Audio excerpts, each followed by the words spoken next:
নমস্কার, mother world and food blog চ্যানেলের আর একটি নতুন ভিডিওয় আপনাদের সবাইকে অনেক অনেক স্বাগত। তো চলুন আজকে আমার ডেইলি লাইফের একটা ছোট্ট ঝলক আপনাদের সাথে শেয়ার করছি। এই দেখুন, সকালে ডালিয়ার খিচুড়ি আর ডিম সিদ্ধ করেছিলাম, মেয়ে খেয়ে স্কুলে গেছে, বাবাও বেরিয়ে গেছে।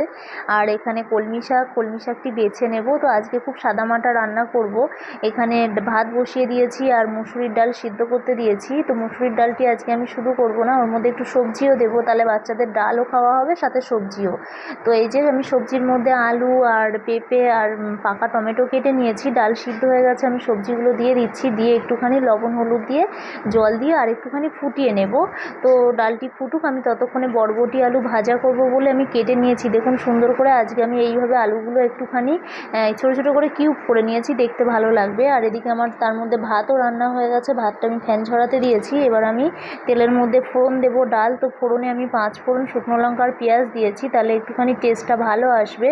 তো আপনাদের বাড়ির বাচ্চারাও কি এমন সবজি ডাল খেতে ভালোবাসে? যদি ভালোবেসে থাকে তাহলে কমেন্ট করে জানাবেন, এবং বাচ্চাদেরকে এরকম ডাল একবার করে খাওয়াবেন, দেখবেন ওরা খেতে খুব ভালোবাসবে। তো এখানে ডালের মধ্যে একটুখানি টেস্ট মতো লবণ আর চিনি দিয়ে দিলাম, দিয়ে আমার মোটামুটি ডাল হয়ে গেছে। এবার আমি বরবটি আলুটা ভাজা করে নেব। তো তেলের মধ্যে একটু কালো জিরে, গোটা জিরে আর শুকনো লঙ্কা পেঁয়াজ ফোড়ন দিয়েছি, দিয়ে এবার আমি বরবটিটা দিয়ে দিলাম। তো বরবটির মধ্যে আমি একটুখানি লবণ হলুদ দিয়ে ঢাকা দিয়ে আস্তে আস্তে ভাজা করব। তো ততক্ষণে আমি এখানে কলমি শাকটা কুচিয়ে নেব। কলমি শাক আমার মোটামুটি আগে থেকে বেছে পরিষ্কার করে নিয়েছি।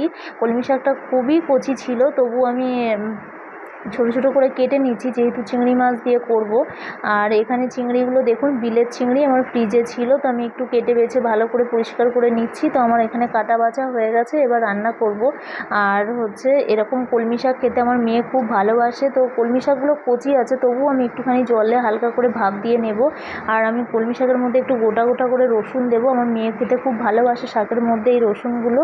আপনারা কে এমন রসুন খেতে ভালোবাসেন শাকে জানাবেন কমেন্ট করে। আর এখানে চিংড়িটা ভাজা ছিল, আমি এইভাবে তেলের মধ্যে দিয়ে দিয়েছি।